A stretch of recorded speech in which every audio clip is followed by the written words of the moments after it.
es el Rey infinito en poder, Él es el Rey de los cielos.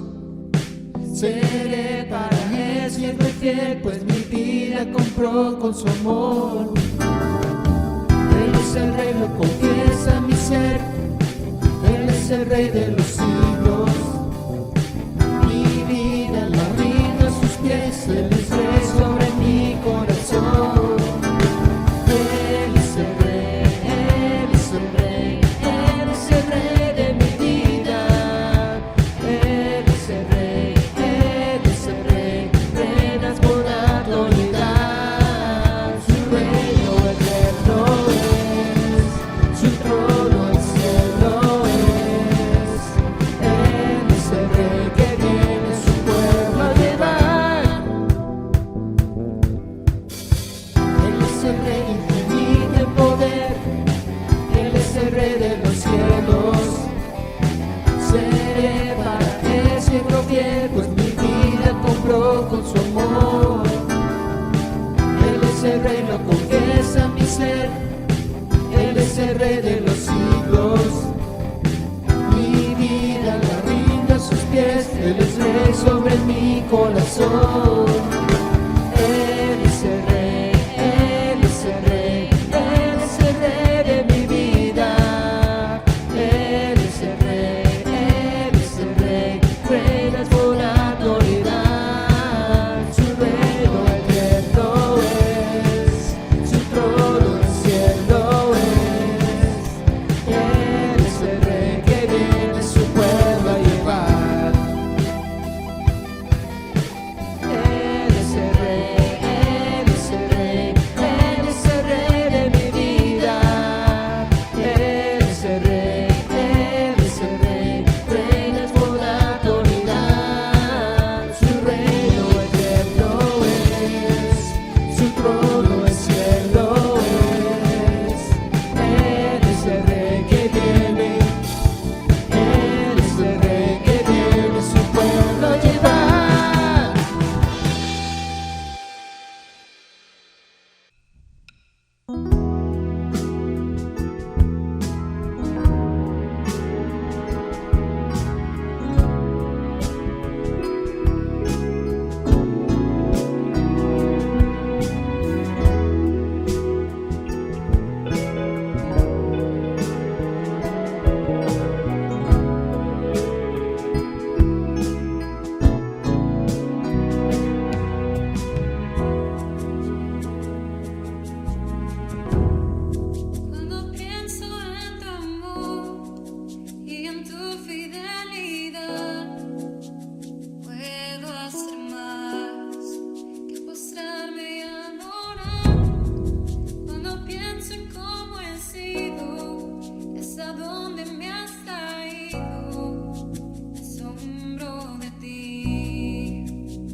¿Qué tal, amados hermanos? Muy buenos días.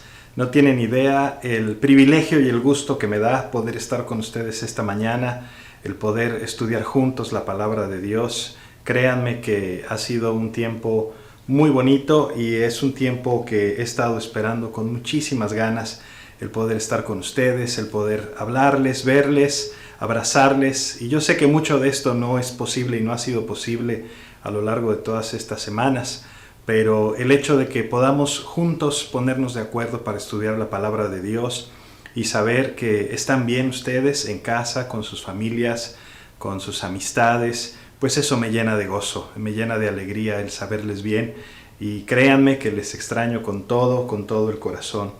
Esta mañana pues vamos a hablar un poco más acerca de la palabra de Dios. Estamos comenzando un año nuevo. Y ha sido un año, este año que pasó, un año de muchos retos, de muchas dificultades también. Pero vamos a aprender muchas cosas muy interesantes que Dios tiene que contarnos y que Dios tiene que hablarnos, que estoy seguro que van a ser de bendición a tu vida como lo es para mi propia vida. Gracias a todos ustedes por sus oraciones. Gracias por estar al pendiente de nosotros de tantas maneras, de maneras muy prácticas, pero también de maneras muy emotivas, muy emocionales, que han llenado nuestro corazón, tanto de Aimé como de los chicos, el mío. El saber que nos quieren, que oran por nosotros, que están al pendiente también de lo que está pasando en nuestras vidas. De verdad que ha sido un tiempo muy bendecido para nuestra familia, y por supuesto que les extrañamos y hemos tenido esa carga en mi corazón de estar ahí con ustedes. Pero, ¿qué te parece si me acompañas a la palabra de Dios? Hoy quiero hablarte de un pasaje muy especial que está en el libro de Segunda de Timoteo. Segunda de Timoteo capítulo 1. Vamos a leer del versículo 8 al versículo 14 y titulé este mensaje: Cuida el gran tesoro. Así es de que acompáñame por favor a leer Segunda de Timoteo capítulo 1, versículos del 8 al 14. Escucha lo que dice la palabra de Dios. Por tanto, no te avergüences de dar testimonio de nuestro Señor, ni de mí preso suyo, sino participa de las aflicciones por el Evangelio, según el poder de Dios, quien nos salvó y llamó con llamamiento santo, no conforme a nuestras obras, sino según el propósito suyo, y la gracia que nos fue dada en Cristo Jesús antes de los tiempos de los siglos, pero que ahora ha sido manifestada por la aparición de nuestro Salvador Jesucristo, el cual quitó la muerte y sacó a la luz la vida y la inmortalidad por el Evangelio, del cual yo fui constituido predicador, apóstol y maestro de los gentiles. Por lo cual asimismo padezco esto, pero no me avergüenzo, porque yo sé a quién he creído, y estoy seguro que es poderoso para guardar mi depósito para aquel día. Versículo 13. Retén la forma de las sanas palabras que de mí oíste, en la fe y amor que es en Cristo Jesús. Guarda el buen depósito por el Espíritu Santo que mora en nosotros. Oremos. Padre, te damos gracias por tu palabra. Yo te doy gracias por el privilegio que es abrir tu palabra, escudriñarla juntos, aprender de ti, Señor. Te pido que tu Espíritu Santo arraigue en nuestros corazones estas palabras que acabamos de leer, y que nuestro corazón se emocione por ti, por los planes que tú tienes para cada uno de nosotros. En el nombre de Jesús. Amén. Mira, Segunda de Timoteo es una de las epístolas que hemos llamado las epístolas pastorales.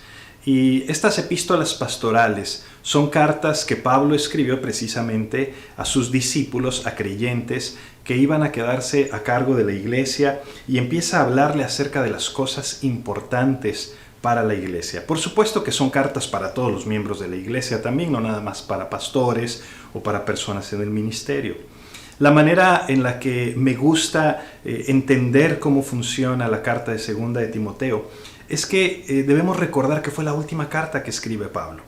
Y como es la última carta que escribe Pablo, podemos verla como, digamos, como su testamento, como las cosas más importantes, aquello, Timoteo, que quiero que recuerdes, aquello, Timoteo, que quiero que sepas, como lo más importante antes de que yo muera y antes de que sea martirizado.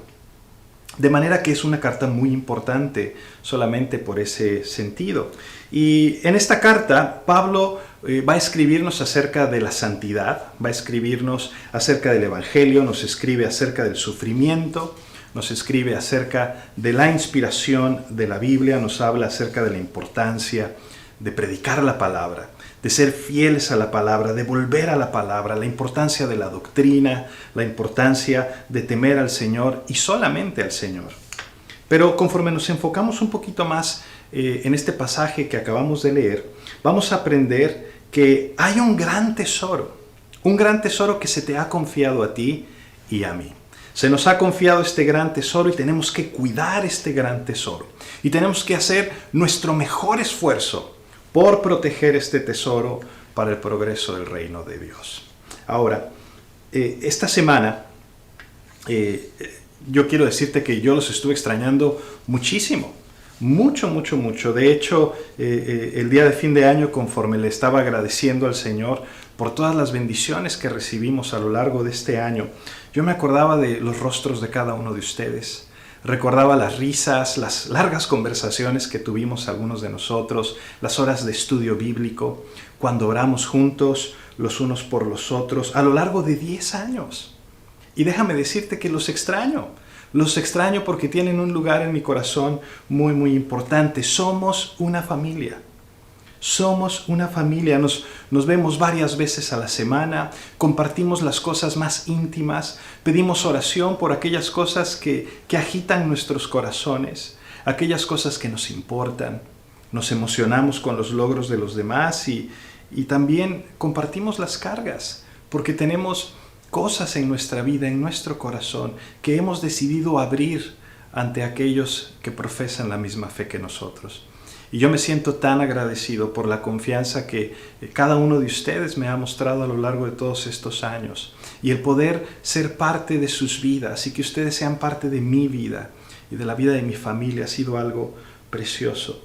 Yo recuerdo con muchísima alegría cuando algunos de ustedes hicieron algo por otro hermano que estaba en necesidad. Recuerdo con mucha alegría cuando fueron y ayudaron a otros, a veces algunos que ni siquiera conocían. Y todos estos recuerdos, hermanos, son como un abrazo cálido en medio de este invierno tan frío. ¿Por qué? Porque mi corazón se siente abrazado. Se siente abrazado por mi familia, por la familia de Dios, por cada uno de ustedes. Pero, ¿sabes? A veces damos las cosas por sentadas. A veces pensamos que siempre vamos a tener las cosas a las que estamos acostumbrados. Pensamos que siempre vamos a tener a nuestros hijos. Pensamos que siempre vamos a tener a nuestros padres, que siempre vamos a tener a nuestros amigos, a nuestros hermanos en la fe. Y cuando viene el cambio, entonces no nos gusta. Y reaccionamos de maneras muy diferentes. Mira, para nosotros el hecho de que nuestros hijos se fueran a la universidad fue un cambio muy importante porque se fueron a otro país, lejos de nosotros, lejos de casa. Un cambio muy fuerte emocionalmente, un cambio fuerte económicamente. Y de pronto Sebastián le da el COVID y nosotros a miles de kilómetros de distancia, sin poder hacer nada, sin poder ir, sin poder estar ahí con él. Para ustedes, por ejemplo, en la iglesia, de pronto se van dos pastores que ustedes amaban y que les amamos a ustedes, que les habíamos estado enseñando la palabra de Dios y sirviendo con ustedes hombro a hombro durante muchísimos años. Y yo sé que para algunos de ustedes eso ha sido difícil. Y yo sé que algunos de ustedes extrañan profundamente a Juan y a su familia. Y yo sé que algunos de ustedes nos extrañan también a nosotros como nosotros a ustedes. Pero la pregunta que tenemos que hacernos es, conforme empezamos este año, ¿qué sigue? ¿Qué es lo que sigue? ¿A qué nos llamó Dios? ¿Por qué Dios te ha estado preparando a lo largo de todos estos años, por medio de la predicación de su palabra, por medio del estudio de su palabra? Te ha estado preparando con años y años de estudio en tu crecimiento espiritual, en tu fe. ¿Para qué? ¿Cuál es el siguiente paso? Tú y yo sabemos que Dios no te salvó por tu cara bonita. Tú y yo sabemos que Dios no te salvó porque seas muy inteligente. o porque seas muy buena persona, porque sabemos que la Biblia dice que todos nuestros actos de justicia son como trapos de inmundicia para Dios. ¿Por qué? Porque están teñidos de nuestro pecado, envueltos en nuestros pecados. Pero sabemos que Dios nos salvó por su increíble gracia, por su gran misericordia, por ese gran amor con el que Él nos ha amado y nos salvó con un propósito firme. Acuérdate de lo que dice Efesios capítulo 2, versos del 8 al 10. Porque por gracia sois salvos, por medio de la fe. Y esto no es de vosotros, pues es don de Dios, no por obras, para que nadie se gloríe. Y luego dice, porque somos hechura suya, creados en Cristo Jesús, ¿para qué? Para buenas obras, las cuales Dios preparó de antemano, para que anduviésemos en ellas. De modo que fuimos salvos por la gracia de Dios, por medio de la fe. ¿Pero para qué? Pues para que andemos en buenas obras. Por eso Jesús le dice a los creyentes en el Sermón del Monte, les dice, ustedes son la luz del mundo. Su luz tiene que brillar en este mundo de tal manera que la gente vea vuestras buenas obras y glorifiquen al Padre que está en los cielos. Es decir, no eres un cristiano que nada más tiene su boleto al cielo y que ya está listo, sino que eres un cristiano que tiene una misión. Tienes una misión, tienes un propósito, tienes un llamado de lo alto. Es precisamente por eso que eres un cristiano que entiende que Dios te escogió de en medio de un mundo caído con una función única y especial, con una función que nadie puede hacer más que tú. Es algo tan importante. ¿Sabes? Pedro finalmente lo entendió en ese famoso versículo en 1 de Pedro 2:9. Pedro escribe, pero vosotros sois linaje escogido, real sacerdocio, nación santa, pueblo adquirido por Dios. ¿Para qué? Para que anunciéis las virtudes de aquel que os llamó de las tinieblas a su luz admirable.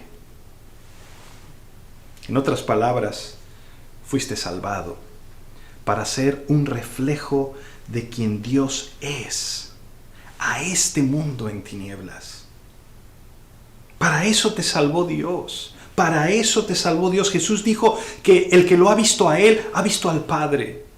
De la misma manera, cuando la gente te ve a ti, tienen que ver a Cristo en tu vida. Cuando la gente te ve a ti, tienen que entender, eso es lo que significa ser un discípulo de Jesús. Eso es lo que significa ser un verdadero cristiano. Cuando Pablo le escribe a Timoteo en esta carta, empieza diciéndole que recuerda a Timoteo, que recuerda sus lágrimas, que recuerda su fe sincera y la fe de su abuela y la fe de su madre. Pero le dice a Timoteo y le recuerda que él tiene un don que Dios le ha dado y es un don que él tiene que avivar. No puede dejarlo ahí nada más almacenado. Le recuerda el Evangelio. ¿Por qué? Porque Pablo no quiere que Timoteo se olvide de la razón por la que Dios lo salvó. Mira, escucha el versículo 9. Dice, quien nos salvó y llamó con llamamiento santo, no conforme a nuestras obras, sino según el propósito suyo y la gracia que nos fue dada en Cristo Jesús antes de los tiempos de los siglos. El problema con algunos cristianos es que sienten que ya aceptaron a Cristo en sus corazones, que ya tienen la salvación en su mano y entonces a disfrutar de la vida. O sea, ¿qué? ¿Nada más esperar la muerte hasta el momento en el que podamos estar con nuestro Señor? Es algo absurdo. Como aquel hombre que fue a enterrar su talento. Aquel hombre que ni siquiera negoció con él, ni siquiera obtuvo intereses y lo hubiera metido al banco. Solamente lo enterró. Sería como invertir todo tu dinero en un carrazo y tenerlo ahí en la cochera guardado y nunca usarlo. Absurdo. Ilógico. En cambio, si tú fuiste reconciliado con Dios, si tú has nacido de nuevo, si tú eres un discípulo de Cristo, El fruto de esa reconciliación tiene que ser evidente en tu vida. Si eres hijo de tu Padre que está en los cielos, tu vida tiene que ser un reflejo de tu Padre que está en los cielos. Por eso el Señor Jesucristo dijo: amad a vuestros enemigos, bendecid a los que os maldicen, haced bien a los que os aborrecen y orad por los que os ultrajan y os persiguen, para que seáis hijos de vuestro Padre que está en los cielos, que hace salir su sol sobre malos y buenos y que hace llover sobre justos e injustos. Es decir, cuando vives como Dios manda, eres un reflejo de tu Padre Celestial. Mira, Gonzalo, se parece a su papá. Mira, Rosy, de tal palo, tal astilla. ¿Me explico? Mira cuánta gente has escuchado que se queja y se queja y se queja del 2020. Que si fue un año terrible, que si lo único que faltó fue que la tierra se abriera y nos tragara a todos juntos, que si esto, que si lo otro. ¿Pero de verdad crees que el COVID-19 sorprendió a Dios? ¿De verdad crees que todas estas cosas tomaron a Dios por sorpresa o desprevenido? Por supuesto que no. Claro que no. Tú y yo entendemos que Dios es el soberano de toda la creación. Que Dios tiene un plan, que Dios tiene un propósito en todas las cosas, por difíciles que sean. Y que hemos sido llamados a reflejar ese sentido a este mundo sin sentido. El que las cosas no están fuera de control. El que Dios tiene un control amoroso, un control justo, un control perfecto de todas y cada una de las circunstancias de este mundo, de todas y cada una de las circunstancias de tu vida. Escucha lo que le dice Pablo a Timoteo, versículo 8. Por tanto, no te avergüences de dar testimonio de nuestro Señor, ni de mí preso suyo, sino participa de las aflicciones por el Evangelio según el poder de Dios. Mira, las cosas no salieron como Pablo quería. Estaba en la cárcel, él estaba aprisionado. Las cosas sí nos sorprenden a nosotros, sí nos toman desprevenidos, pero no sorprenden a Dios.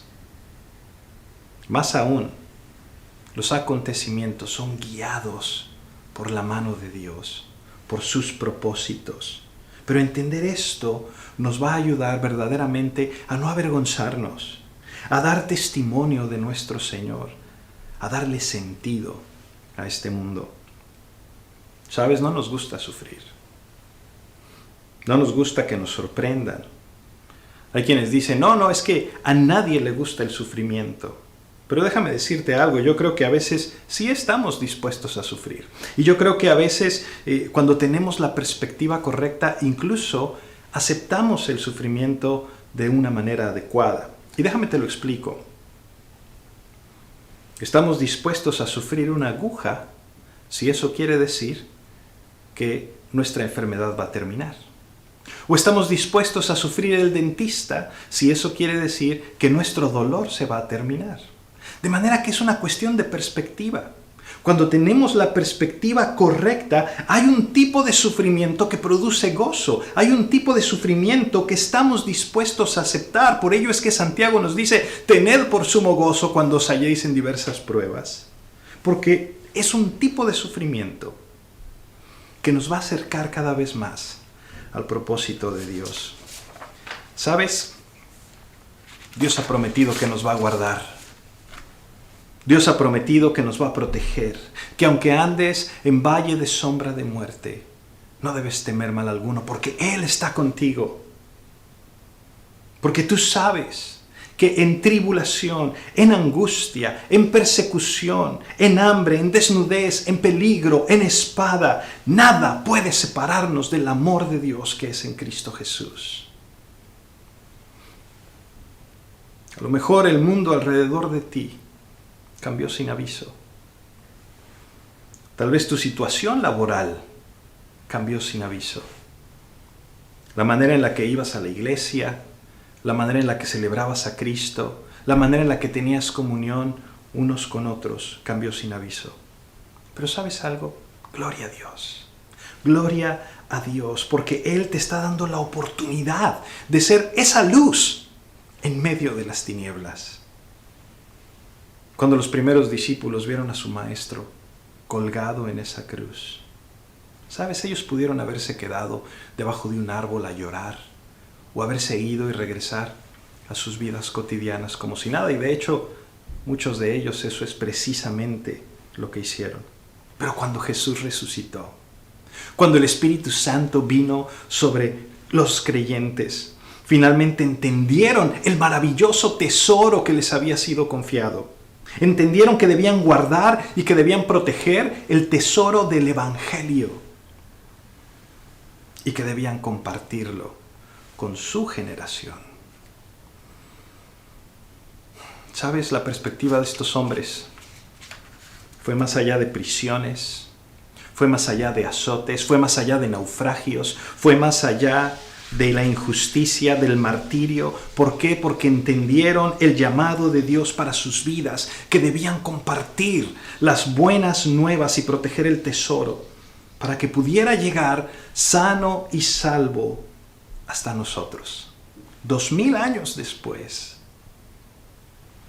La razón por la que tú y yo sostenemos una Biblia en nuestras manos, la razón por la que tú y yo entendemos que somos pecadores, que se rebelaron en contra de Dios, que merecemos su ira, que merecemos su justicia, porque afrentamos a un Dios santo, santo, santo.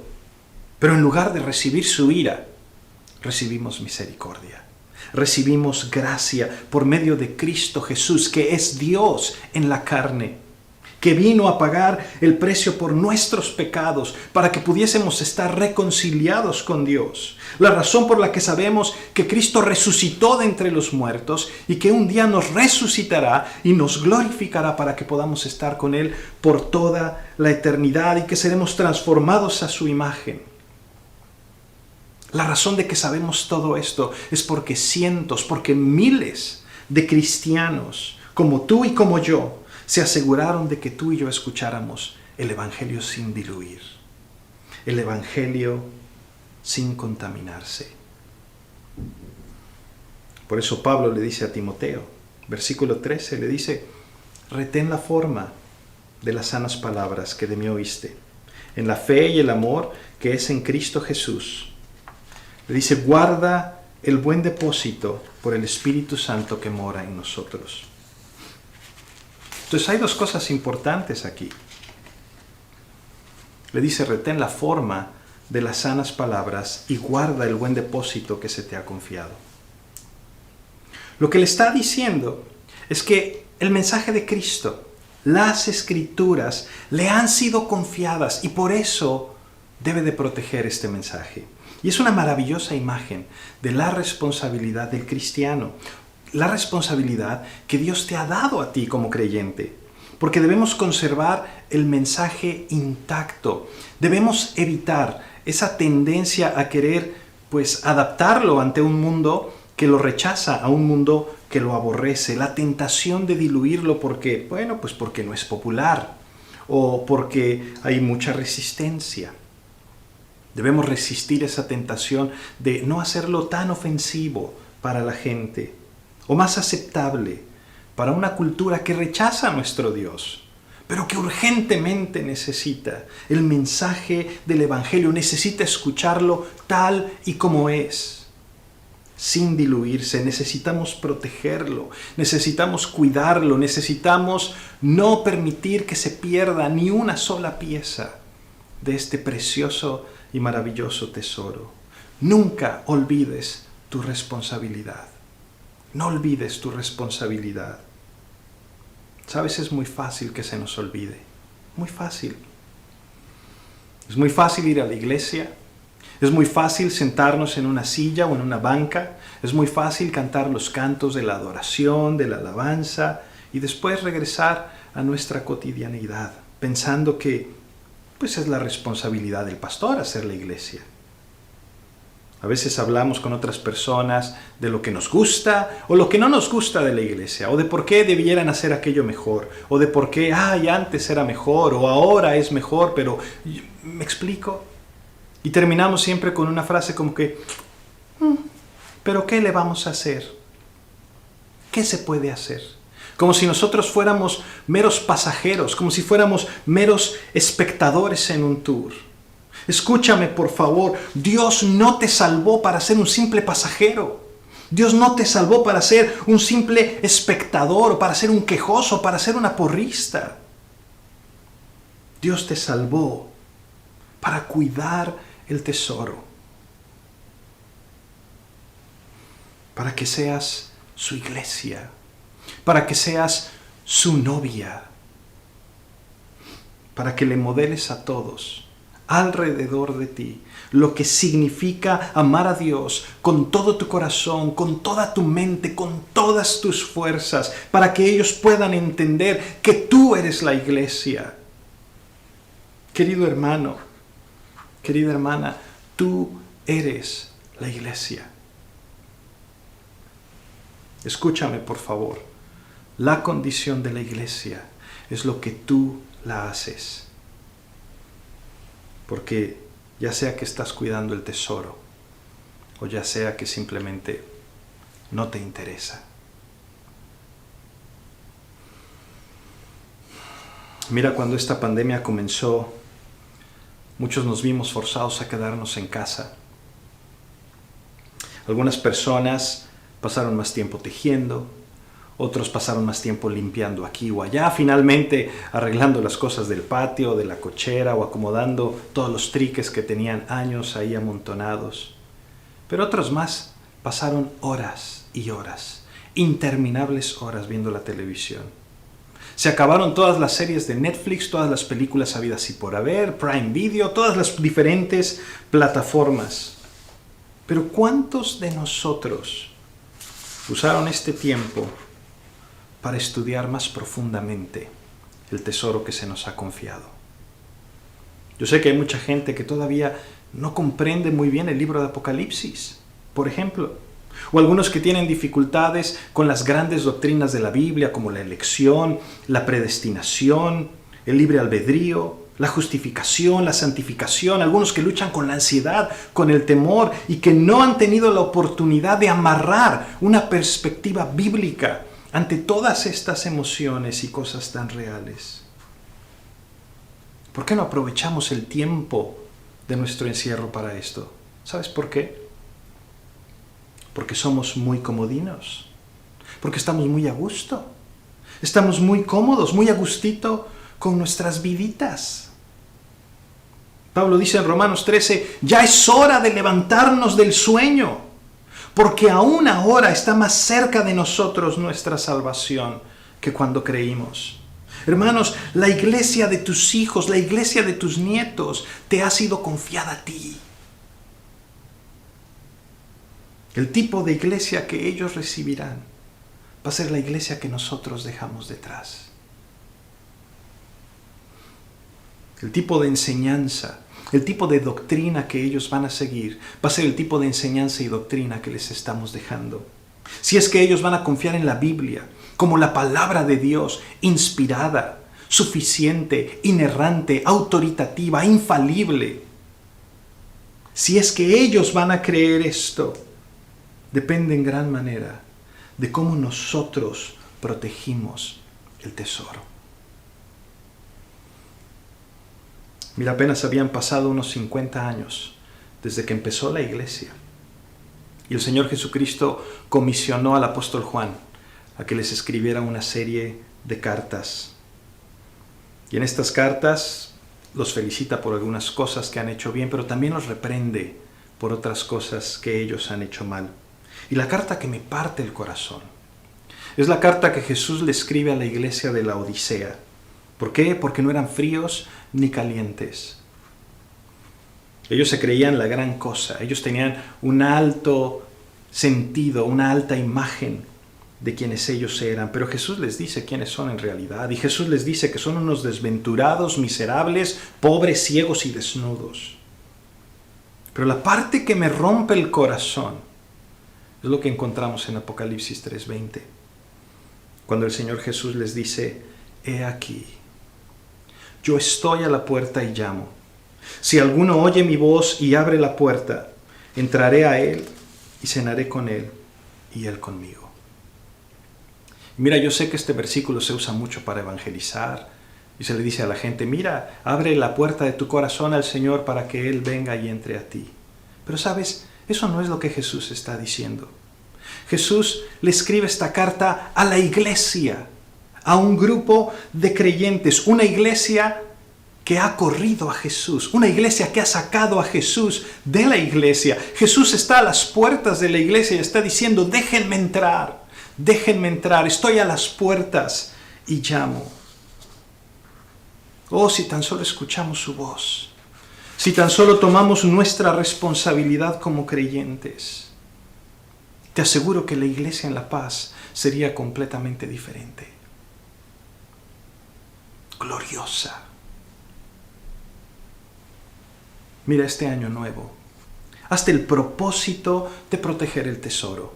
Hazte el propósito de modelar a aquellos en tu casa, en tu familia, lo que significa ser un creyente de verdad, lo que significa ser un discípulo de Jesús.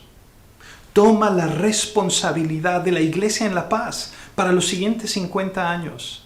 Toma la responsabilidad de la iglesia en México para los siguientes 100 años.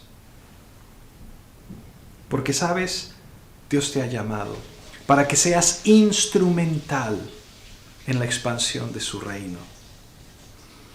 Y conforme vives y conforme guardas el tesoro del Evangelio, que el Espíritu Santo te conforte, que el Espíritu Santo te sostenga, te equipe y te guíe por medio de su palabra todo el camino hasta la eternidad.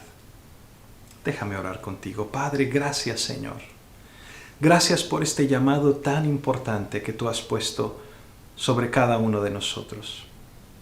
Gracias, Señor, porque tú nos has mostrado a lo largo de todos estos años cuánto tú nos amas, cuánto nos guardas, nos proteges.